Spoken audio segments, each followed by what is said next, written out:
niba byarakunaniye abandi barabishoboye, kwirirwa wivuruguta mu byaha n'ukuri ntibigukwiriye.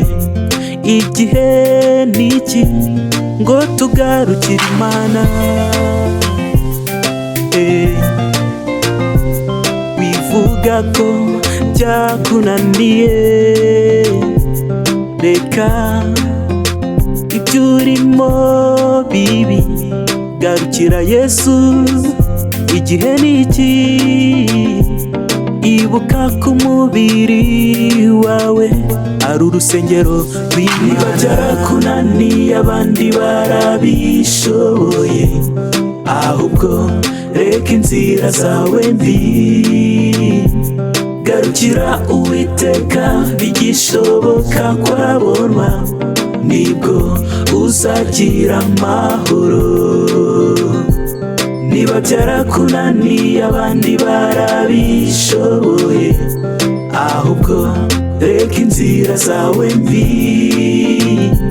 garukira Uwiteka bigishoboka kwabonwa, nibwo uzaragwa ijuru. Nuko bene data ndabinginga ngo mutange imibiri yanyu, ibi bitambo byera bishimwa n'Imana, muyikorere uko bikwiriye. Dukorere Imana dutebutse kugaruka kwa Yesu, ari hafi. Tuzagororerwa n'Uwiteka nagaruka, azaduhemba. Niba byarakunaniye abandi barabishoboye, ahubwo reka inzira zawe mbi,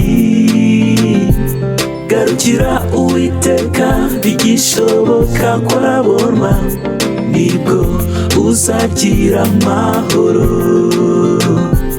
Niba byarakunaniye abandi barabishoboye, ahubwo reka inzira zawe mbi, garukira Uwiteka bigishoboka kwabonwa, nibwo uzaragwa ijuru.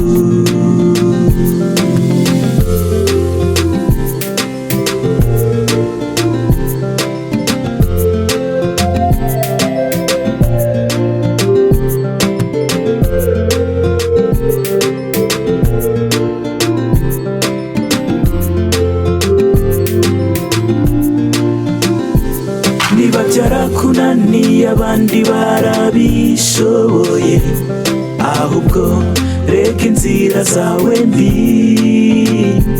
garukira Uwiteka bigishoboka kwabonwa, nibwo uzagira amahoro.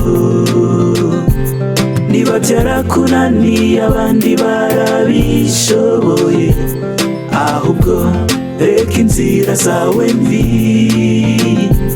garukira Uwiteka bigishoboka kwabonwa, nibwo uzaragwa ijuru.